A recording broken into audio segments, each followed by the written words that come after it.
Hey everyone, and just dropping in here to let you know about a resource that you can find on our shop. We have the Planner Bundle Pack. So if you are interested in anything that we're going to be talking about today, you can check out the shop. And if you look at it now, you'll be able to get the Planner Bundle Pack for only $5.99. So that is $5 off if you purchase all of the other things individually. So I hope you check out the shop. It's at a morebeautifullifecollective.com/AMBL shop. Now onto the episode.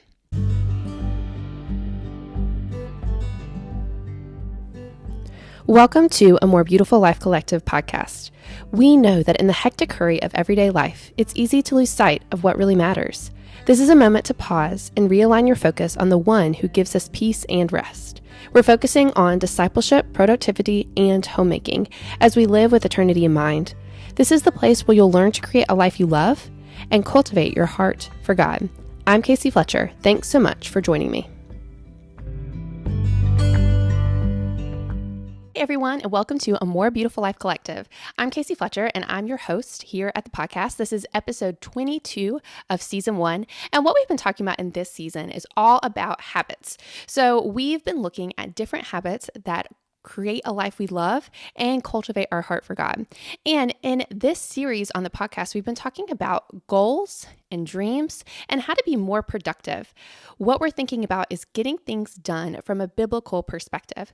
I think as we look at all of these habits that we do, one of our goals with this is that we're creating a life that glorifies God and that we enjoy. I think we're trying to do both of those things at the same time. And so that's really what we've been focusing on in the past few weeks. And so today we are going to get practical. So far we have looked at whether goals are biblical. We've thought about our big vision for the year. We have looked at how to make goals and dreams that glorify God and kind of get you out of that comfort zone. And you can look at all of the previous episodes to see some of these things. But today we are talking about how you actually go and do those things today.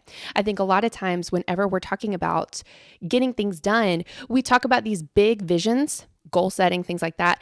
But then we don't talk about the nitty-gritty of sitting down with a pen and paper, planning out how you're going to do those things, and then actually getting it done. And so that is the purpose of today's podcast. Again, like I've mentioned before, if you check out the shop, you can find all sorts of resources, printables, Bible studies. And one of the things that I'm going to be doing over the next few months is uploading new resources to that shop, but you can check it out at amorebeautifullifecollective.com/AMBL shop. And on the website, you can find all sorts of planner related printables, PDFs, and it will really go into depth in more detail. It kind of will show you how to set up all of the things that we're talking about today. So I really encourage you to check that out. So now that we've talked about all of those things, I encourage you to subscribe to the blog, check it out. There's lots of other blogs and articles and things like that I'm posting that I don't necessarily do a podcast on because I only do one podcast a week. And I normally upload to the blog at least twice a week, sometimes 3 times a week. So you can check that out if you want to read anything else. But now we are going to get into the episode. And so, like I said, for the most part, whenever we've been talking about habits, we've looked at 3 different things of how you get things done. The first thing that we talked about is planning with purpose. So the first thing that you have to do whenever you set goals is you have to plan for those goals. Like I've mentioned before, if you don't plan, then you plan to fail. And so I think it's important to set your vision, set your goals, figure out what you want to accomplish in your year. And then the next thing that you want to do is you want to establish habits. Habits help you to get more done than what you've previously done before. And part of that is because if you are working on adding in habits to our lives, you are automating some of the things that you may have to normally use willpower to do. And we'll talk about this a little bit more in just a second. But what we've talked about in the podcast, and again, you can look back at the episodes, they're linked in the show notes on the blog. But so far, we have looked at how you create those habits. We talked about how you set your aspirations, set your goals, and then you brainstorm different habits that will help you to reach those goals. And we talked about how you troubleshoot those things. So we've gone into all of that. But now we need to talk about how you accomplish those projects. So in the last episode, we talked about these dreams and goals that are kind of outside our comfort zone, things that become bigger than ourselves. And one of the things that we talked about with this is that most of these dreams and goals can't actually be met just using habits. We're going to have to do a little bit more work to get those things done. We're going to have to use a little bit more willpower. And so today we are going to talk about how you can get those things done, those one-time actions, the things that will ultimately get your projects done. How can you get those things done? And honestly, if you look at your to-do list, the things that you feel like you have to get done, most of the time your to-do list is built up of these things, these one-time actions that you need to check off. And these are the things that can make us feel really kind of stressed out, right? I wrote on the blog this past week, and you can look at the blog post on creating a project notebook. But I think sometimes we jump around so much from thing to thing that we kind of create, in the blog I talk about, we create this kind of web that we're weaving, that as you go from one thing to the next thing that's unfinished, you create this whole web. And eventually, just like normal spiders' webs, we get tangled up in this web that we weave, this web of unfinished, incomplete tasks. And then we feel increasingly stressed out. Now, the normal thing that we do is we have this loop that we go through where we feel stressed out, but we want to feel better. And so our goal to feel better is just to kind of escape from all of these things that we have to do. And so we self-medicate, and self-medication can be actual medication and drugs like that, or it could be alcohol, it could be TV, it could be technology, it could be social media. All of these things can kind of distract us. And so I think as we go through the loop, we know, if you hear me talking about this, you might think, well, if somebody's stressed out because they have a lot of stuff to do, the first thing that they could do is actually get some stuff done. And that would relieve some of the stress. And that's true. But I think sometimes we get so overwhelmed by all of the things that we have to do that we never start to move forward, and we keep procrastinating. And I think that's what a lot of us feel like today, where you have this list that's a mile long. You have people coming and saying, hey, when are you going to do this thing for me? And then you just feel so stressed that you try to do anything that you can to not get things done, but then also just to not feel bad. And so you end up spiraling out of control even more. Part of what we're talking about today, what I talked about in the blog post, is we want to change kind of the web that we have of all these incomplete tasks into straight linear paths where we know the next step we need to take for every project, every action that we need to do. And so we want to turn them into these paths that we can walk on, that are straight, that are narrow, and that go to a planned out goal that we know about. And so that's our goal. And so we have to figure out, okay, how do we get there? And so that's what we're going to be talking about today in the podcast. Now, before we move on, I do think it's important to talk about these different tasks that we have. So we have two different types of tasks. We have habits and we have projects. Habits, again, are these things that are repeated. With habits, they are things that normally we have this kind of aspiration of who we want to be. That's kind of out there. It is a character trait. It's a lifelong goal. So what I mean by that is we could say, I want to be a healthy person, or a skinny person, or I want to have a close relationship with God. I want to be, a family man. I want to be somebody that people look at and that they say, oh, that person, he's a Christian, or, oh, that person, he's honest. These are things that are aspirations. And again, they're things that you can't really have, a goal that is, one of those SMART goals for these aspirations. So what we talked about with our habits is what's a good idea to get closer to that is to create a SMART goal. Like, I am going to eat dinner with my family 4 out of 7 nights a week. And that is a goal that's attainable. You can see when you're doing it. And then obviously the habit for that would be you get home at 5 o'clock whenever dinner is being made so that you can sit down with your family and not feel so stressed out for work. And so habits are things that are ultimately you want to get to the point where they're automated, and they're things that hopefully you will get to the point where they don't require that much willpower. So with habits, they fill up most of our days. I think there's a statistic that it's like 90% of our days are filled up with habits. Maybe a little bit less than that. But our goal is to get good habits that ultimately move us closer to God, closer to those people that we want to be. So we have a huge part of our life that's determined by habits. But if you look at the to-do list that we have, Those things are not normally habits. Like normally your to-do list isn't, I want to eat dinner, I want to, take a shower, I want to exercise.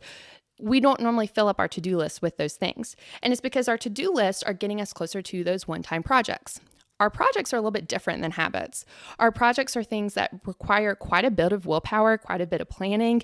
They're things that we're moving towards. But the thing about projects and what can be so satisfying about them is because they generally are things that we feel accomplished if we finish them. With a habit, yeah, you'll feel accomplished if you finish like a whole Bible reading plan, right? So you say, I'm going to read the Bible in a year. At the end of the year, if you do that, normally you feel accomplished. You may feel accomplished if you say, okay, I'm going to read a Bible every day for a month, and you do that. Okay, that will make you feel good. But the thing about projects is you see that end goal, and it's not something that you have to pick up tomorrow and do the same thing over again.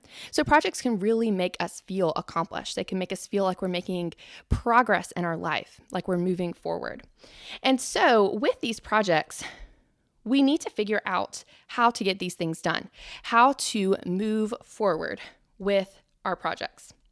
I think it's important before we move on just to make sure that we understand that habits and projects, obviously, the difference between them is pretty permeable. It's pretty gray. You could say something one time is a habit, and then another time you could say it's a project. And again, it's because these are just there are things that help us understand these different categories and what makes up these categories. But obviously, it depends. So you could say one of your projects is you want to finish that Bible reading plan, but then the next year you have this habit of just reading your Bible every day.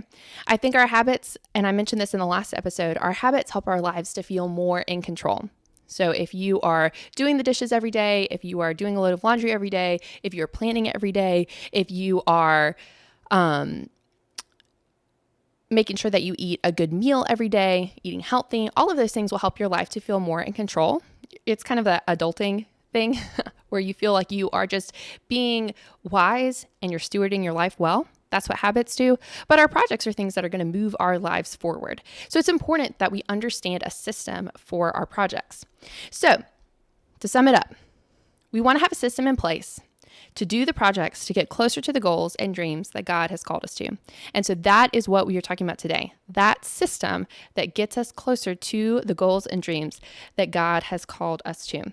So what I'm going to talk about today is this 4-part plan for how to get this done. Now, part of what I'm talking about, this has been written about in a book called Getting Things Done by David Allen, and you could definitely check that out if you want to read more about some of these lists and some of the different ways that you could do that. It goes in depth much more than this podcast does. But again, what we're trying to do with all of this is we are trying to make sure that our goals, our plans, our to-do lists, they have sticking power. So just like we talked about with our theme of the year, after you write your theme of the year, you can't just leave it there. You have to memorize it. You have to talk about it. You have to read books about it. You have to make sure that you are incorporating your theme of the year into your life. Or at the end of the year, or even by the end of March, you might be like, theme of the year, I don't even remember what that was. And so that's why it's so important with our goals and with our to-do list that we have a system in place to make sure that we're getting things done. Otherwise, we're going to spend, hours or maybe 15 minutes writing our to-do list. And then later on that day, you've forgotten what you even written down. You never go back and look at it. And it ultimately just becomes a piece of clutter that you throw in the trash. And so you need to have the system in place. And so we're going to talk about a 4-part system that will help you to get things done. So the first thing that you need to do is you need to gather up all of the things that are on your to-do list. So in David Allen's book, In Getting Things Done, he calls these things open loops. And the reason why is because they're things that kind of keep looping in your brain. So for instance, if I was talking about this for my house, there is some pots that have some plants that are no longer living. And so I need to get rid of those pots. So every time I pass those plants, I think, I need to deal with those. Every time I pass them, that is an open loop. It's triggering this thought of, I need to do this thing. But the thing is, I have not written that down. And so because I haven't written that down, it is something that is just floating around in my brain. And part of this is that you're worried that you're going to forget about this thing. And so every time you see it, your brain says, don't forget that thing. And so because of that, it becomes an open loop. It keeps repeating in your brain over and over because you're seeing something that's unfinished. It's a trigger in your brain because you don't want to forget it. And so then it just loops back in your brain.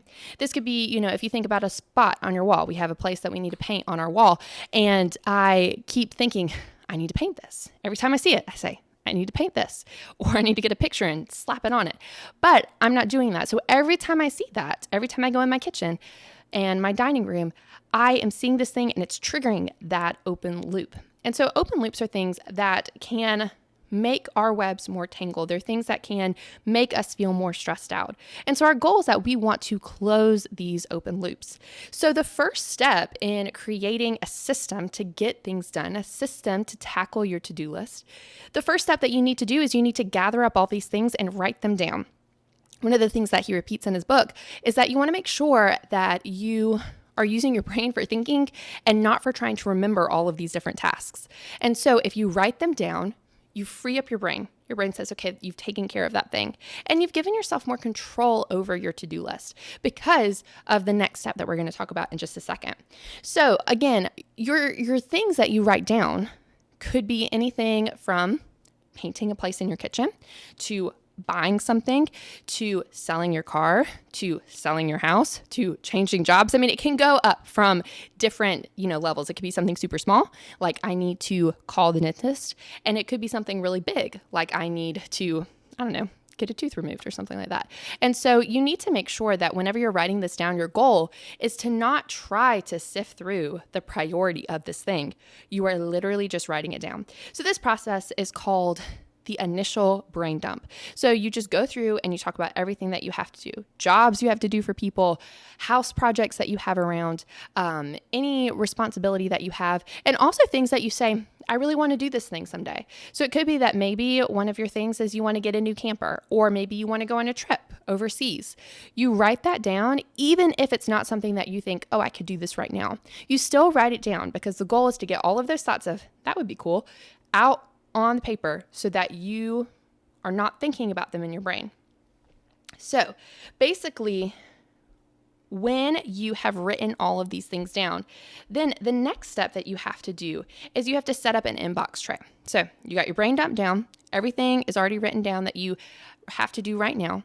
Then you set up an inbox tray. And so what goes in this tray is any kind of thought that you have, any kind of to-do that you need to get done, you put it in one spot.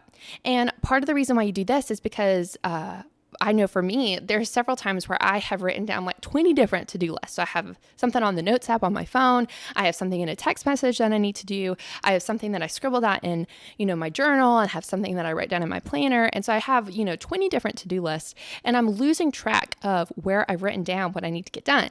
Well, if you have an inbox tray, everything goes in there. So obviously you could put things like bills, like your car taxes or something like that you get a paper bill for, that could go in there. But you could also put down sticky notes. You could put down, any kind of anything that you have that needs an action attached to it that you need to get done. And so you need to set up that inbox tray. You also need to think about this, like digitally.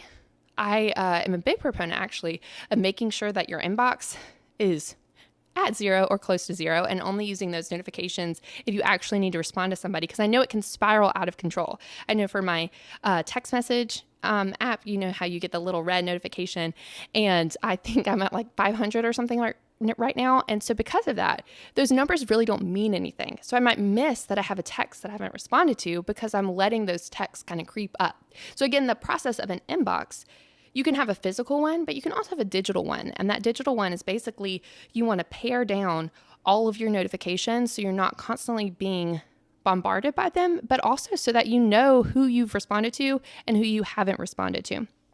So this is step 1. You gather up all your open loops, and then you set up an inbox tray for the future that you can throw something in. And you'll go through, and we'll talk about this in a little bit, but you'll go through this inbox at a specific time each week. And this is called your weekly review, where you make sure that you get to that inbox 0. So yes, you don't have to go through every day and check your email. I don't think that's healthy either, or to check, social media, or if you have text messages, some days you just can't respond to them if you have a lot going on. But one day a week, you do respond to them. And then that way, even if you're one of those people like me, where I don't like to respond to people right away all the time, you still have a time set where you know that you're going to be reaching out to them so it doesn't fall through the cracks. All right, so after you've done that, the next step is step number 2, create your list. So in the book, he talks about this, and I also have a PDF printable of these lists as well. But your 4 lists are do now, waiting for, next actions, and someday. So whenever you have this big brain dump of different things that you have to do, you need to sort through all of those things. And so the way that you sort through all of those things is you separate them into these 4 different lists. So I'm going to go through what they are real quick now. So the first thing that you have to do is you have to figure out things that you could do in under 2 minutes or 5 minutes, depending on how much time you have.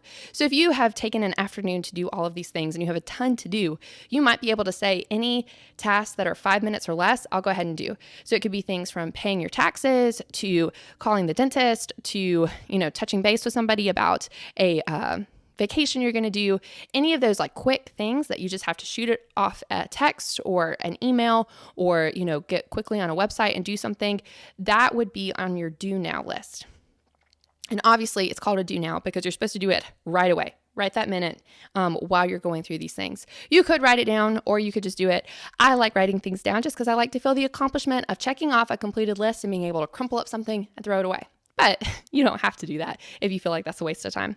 The next list is a waiting for list. So this is where if you've reached out to somebody, you want to write that thing down. And the reason why is because a lot of times things can fall through the cracks because you think you've reached out to somebody and you really didn't, and so you forgot about it. Or somebody could come back to you and say, hey, I thought you were going to talk to me about this thing. And you've said, well, no, I reached out to you. You were supposed to handle that thing. And so things fall through the cracks that way. So if you have a waiting for list, you can write down who you've talked to and then write down the date and what it's about. And then you check back through that about once a week. And so you know who you've talked to and who you haven't talked to. Now, obviously, like you kind of see this, if you have a text message app or if you have emails, you'll see like the timestamp or whatever. But I think having one list, it can help things not to fall through the cracks because it's in one place. So hey, I reached out to you about setting up this meeting.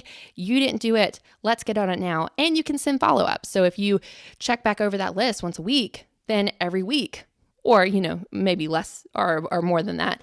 But every week you could say, hey, how's this thing going? Have you set up this meeting yet? And it can get the ball rolling. So that is the waiting for list. The next list is next action. So it's the next thing that you are going to do. So most of our projects, they're things that we can't do in 5 minutes or less. Or there's things that we need to be in a certain place to do, like errands, or you might need to do something that requires just a little bit more time. And so that's where the next actions come in. So the next actions is where you look at your projects and you see those things that require a little bit more time, that you need to go someplace, and you write down the next possible step for that thing. So for your next actions, it could be, let's say you're going to paint the bathroom. All right, so you're going to paint the bathroom, and the first thing that you have to do whenever you paint the bathroom is you need to pick out the paint color. Then you need to go and buy the paint color and all the paint supplies. And then you need to tape off the bathroom, unless you're one of those people that you don't have to use tape. Sometimes I try to be that person, but sometimes that's a mess. And then after that, you need to move all of the any kind of towels or furniture that's in there. You need to move that out. So you can start to see how what I've done is I've said, okay, you have this project. And a lot of times on our to-do list, the entire project goes as one task. But really, your project is made up of multiple tasks that need to go in a linear order. So the first thing that you would need to write down on your next actions list is the next action. So the next possible action would be pick out a paint color, or maybe it would be go buy a paint color. And so because of that, you know exactly what you need to do. And let's say the first thing you had to do is you need to decide about the paint color. Well, that could go under your do now. And so then the next step would be go buy it. So then you'll have to say, okay, I'm going to go whenever I go for errands. And so the beauty of the next actions list, and this is how I've set it up on that printable you can find online, is in your next actions, you can sort it out by places that it's going to be. And so that means that you could say that you have certain things that you need to do at your desk, certain things that you need to do on the phone, certain things that you need to do, on the computer, certain things that you need to do while you're out and about, maybe at your job. And so you put, if you're saying buy paint, you put that under errands. And then let's say you have every day or every week, you go one day to go buy groceries, or maybe you go out and you have like a coffee date with a friend. You could go and buy that paint color then. And so you know where you need to go. You have your next actions list with you. And so you knock out all of those errands all at once. So you're not going back and forth to town every day. For us, we live about, the closest Home Depot is like 20 minutes away. And so if you were going there every day, that's you're wasting an hour every day to go do something. Where if you thought about all your next actions, you would be able to save some of that time. So all of these things go under your next actions. And then the last list is your someday list. Your someday list is just basically those things that you want to do someday, but you can't do them right now. And so that would be things like, again, if you say, well, someday I would like to buy a van, but that's not today, then that would go on your someday list. And the idea of the someday list is, again, you kind of keep track of all of those things that are your hopes and dreams, even if they're things that you can't quite do right now. If it was someday I'd love to be, I used to be a teacher. And so a lot of the English teachers, they would decide that they wanted to move on to be like a reading coach or something to try to move, out of the classroom. And so that could go on a someday list. Now, you probably are not going to do it right that year. Maybe you could, but the idea of the someday list is it reminds you of those things that you always wish that you could do. Then as you go through your weeks, you're looking back at that list. And so maybe let's say one of your things you want to do is you want to go abroad. I know that one thing that I wanted to do is I wanted to go to Germany with my husband. And so if I'm writing that on my someday list, then what I can do is I can look and I can say, okay, this year we're already traveling. We have multiple weeks that we're going to have to do things. And so we are not going to do that this year. But next year, I might look and I might say, well, we have this free week here. We have these miles that we've saved up. Well, why don't we try to do this next year? So the someday would then move on to my next actions, and I would need to start making steps to go and do that thing. And so the someday list, some of those actions will move to projects. Also, some of your projects, let's say you want to paint the bathroom. So you have all these things that you're ready to do to paint the bathroom, but then something comes up and you need to take the money that you would have spent on paint supplies and spend it on that thing. Well, that would mean that paint the bathroom would go to your someday list. You want to get it done, but it's just not going to work out right now. And so you would just move it over to the next thing. So this is the beauty of those lists, is it just keeps track of all of these things, and you need to keep track of it in one place. And so that's what we're going to talk about next. So once you have all of your lists set up, the next thing that you need to do is make a place for this. I talk about this in kind of organizational terms. I'm talking about decluttering on the blog. If you're interested in that, you can go check it out. But you have to have a home for everything. So unless you want to lose all your stuff frequently, you want to make sure that you keep stuff in the same place so you know where to look for it. And so you want to make it easy. And so for me, I want to make it easy to go back and look at these lists. I try keeping them in my planner, and it just didn't work because every week, once I flip that page on the planner, the old week is dead to me. I never look back at it. I don't want to look back at it. I'm done with it. And so I need to have a place where I can look back at these lists. And so I create something called a project notebook. So basically you have your planner, which is like your everyday, what you got to do. I have a planner that has a bunch of cool checklists and stuff in it. I'll have to show you guys sometime, but I love this planner. But it has a whole lot of other stuff in it. And so I can't fit all my to-do lists anyway. So what I do is I keep a separate to-do list in my project notebook. And in that notebook, what I do is I keep track of all my goal pages. That's the first section. And then in my next section, I have the action list. So that's your do now, you're waiting for next actions, and your someday list. Then you have your, the next thing that you have is a project area, which this would be for anything, and I'll talk about this in just a minute, but basically any projects, you'd have a sheet that keeps track of that. And then the last thing that you would have is your habits, checklists, routines, any of that kind of stuff. Basically, it's just everything else can go in there. And so all of these things help me keep track of my actions. And also my goal pages. We talked about creating your theme of the year. If you wrote that down, you don't want to lose it. And so it's good to keep track of that paper that you wrote it down on and put it in your goals and visions place. So I think that's why it's great. I just use a 3-ring notebook, and I talk about all of these different things in a post online. So you can check out the blog if you want to know more about it and go more in depth with this. So that is step number 3, is set up that project notebook that keeps track of everything. The project pages that I put in the notebook, I have those online as well. But basically what you do is you have like your vision for the project. So it could be like a job, or it could be just something that you want to do. And then you write down every single next action that you can think of. It also has a place for budget information. And then that way you can just check off as you go. I think one of the tricky things is sometimes you can get the ball rolling and you're thinking about the next thing to do. But then then all of a sudden you have forgotten, you've done something. And so you've started that project, but then you don't know the next thing to do after that. And so then that's where the project becomes incomplete and it stays on your floor for the next 6 months. And you keep thinking, I need to do that thing. And you never do. And so that's where the project page, you would go on and look at it and you would say, okay, what did I say I needed to do after I get this next action done? And then you would say, oh, it's this thing right underneath it. And so then that would go onto your next action list. So basically, it's just a list to keep track of all the projects you have going on and make sure you're moving forward in each one of those. Again, you aren't going to move forward on all of your projects all at the same time, but the goal is that you're just moving forward as you have time. And that's the step number 4. Whenever you want to get things done, you actually have to get things done. And so after you've gone through this process, what we've talked about so far, this is a big system. This is a robust system. This is a system that has planning. It has basically all of the thinking and everything done for you. But if you don't use the system, it will not help you at all. And so this is the sticking power of your system. To help you get your to-do list done, you actually have to look back at your to-do list and you actually have to do the things on your to-do list. This planning will help you tackle them. It'll help you feel in control of them. It'll help you keep track of all of the different things that you have to do. But then you actually just have to get on your rubber gloves and start doing. And so I think with this, one of the things that has helped me a lot is this idea of, an object in motion stays in motion. I think that's true for everything. If you are reading your Bible every day, you will probably wake up tomorrow and read your Bible. And I think if you are doing a load of laundry every day, you will wake up tomorrow and do another load of laundry. It's those habits. I think, you can't get in habits of doing specific projects because you may never need to paint your bathroom again, but you can say you're going to get in the habit of doing things, of being active and checking off your list, checking back to your list and seeing what you need to get done. And so I think that is what we have to do.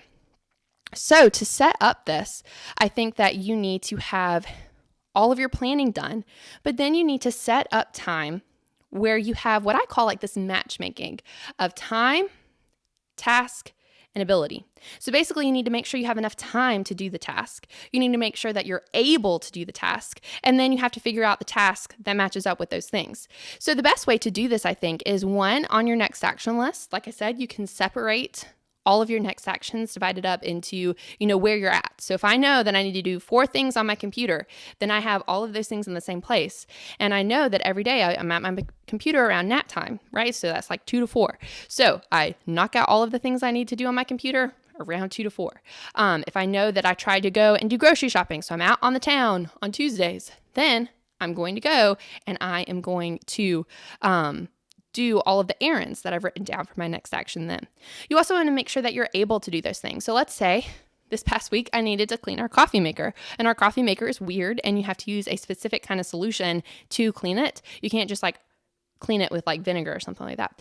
And so to make sure that I'm able to do the task that I know I need to do, I had to order that specific thing. So I've planned out what I needed to do. And so then one of my do nows was order this descaling stuff. And so I did. And then it arrived. And that way, whenever I had the time to do this past weekend, I had the time to sit down and clean out the coffee machine. I was able to do that and knock it out because I had planned ahead. And so you need to make sure that you have this matchmaking opportunity with your time, ability, and the tasks that you need to get done. So this is a daily process. And, I've had different systems to do all of these things, but I think the best way to make sure that you are thinking about the tasks that you need to get done, the best way to make sure that your to-do list system, tackling your to-do list, it has sticking power, is 2 things. First thing, a weekly review, and second thing, a daily planner check or daily to-do list check. And so basically with your weekly review, you want to make sure that you, what I have, like I said, as I have on the blog, I have some printables that you can get that have do nows and action lists that you can print out a new one each week. You could also just use a sheet of paper and just write do now on it. But basically your weekly review, what you're going to do is you're going to pick a time that's about 15 minutes long or 30 minutes, depending on how much stuff you got going on in your life.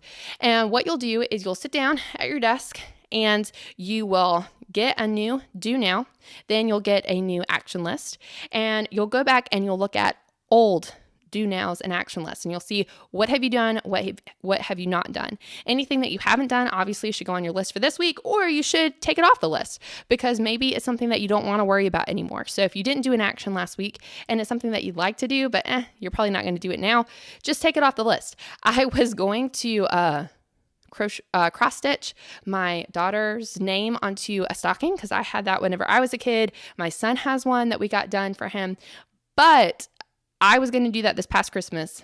I did not do that. I did start it. I got through like the first 4 letters of her name, but I was going to do her middle name and I never got that done. And so right now it's laying unfinished on my floor. I'm looking at it right now. And the thing is, I could say I'm going to do that right now and that could go on my action list, but I probably won't. I will probably wait till October and hopefully get it done by Christmas this year. And so that would go on my someday list. I don't need to worry about it right now. It's not Christmas anymore. I'm going to stick it in the closet and I'll worry about it next year. And so I'm giving myself permission not to worry about this thing. And because of that, then it frees up my mind to do other stuff. So whenever you're going through your list, you think about what you can do, what you can't do, what's your priority now, and you just write all that down. It's just a weekly appointment to prioritize your to-do list. And so then once you do that, you empty your, so once you write down any old to-dos on your new action list, the next thing that you do is you empty your physical and your digital inbox. So again, go through, you could respond to text messages, you could look at your emails, try to get to that inbox 0. You could empty out your physical inbox, pay for any bills that came through. And so you try to empty all that out. And then anything that's kind of that you received that you need to do that you can't do right at that minute, you write down on your next action list. The next thing that you do in your weekly review is you complete any do nows because you want to make sure that you're doing those things and that they don't just become another thing you procrastinate on. And then lastly, you update your planner and your calendar and with all of those next actions. So if you know that you have a dentist appointment and so you need to, get your card or whatever for that and get ready to go for that, then you go ahead and write that down on your planner or, anything that you need to do. So this is the weekly review. So I think whenever you are trying to get sticking power to your to-do list, you have to set up a weekly review. And again, you can go through those 6 steps that I just did.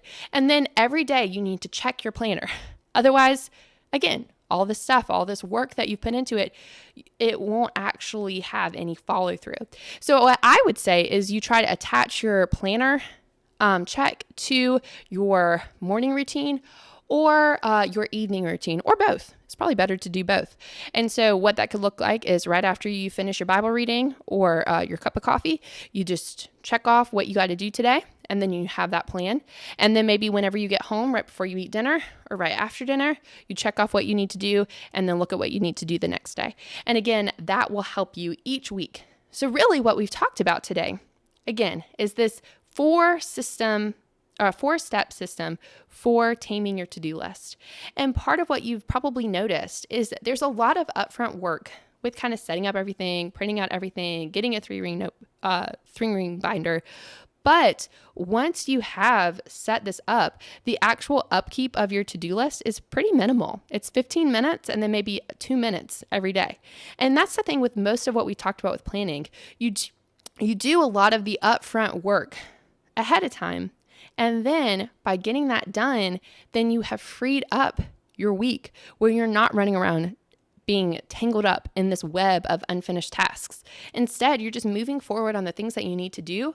And all of this ultimately will free up your life so that you're able to tackle some of the things that you truly want to do, some of those dreams and goals that you have for God. I think, as we talk about all of these things, we're not just trying to create, I want you to create a life you love. And I think that's important. But I think ultimately we want to be able to free up ourselves from all of these responsibilities and things pressing on us so that we can have a heart that listens to what God wants us to do. And I think if we can tackle some of these things and get our lives under control, we can better move forward and work for God.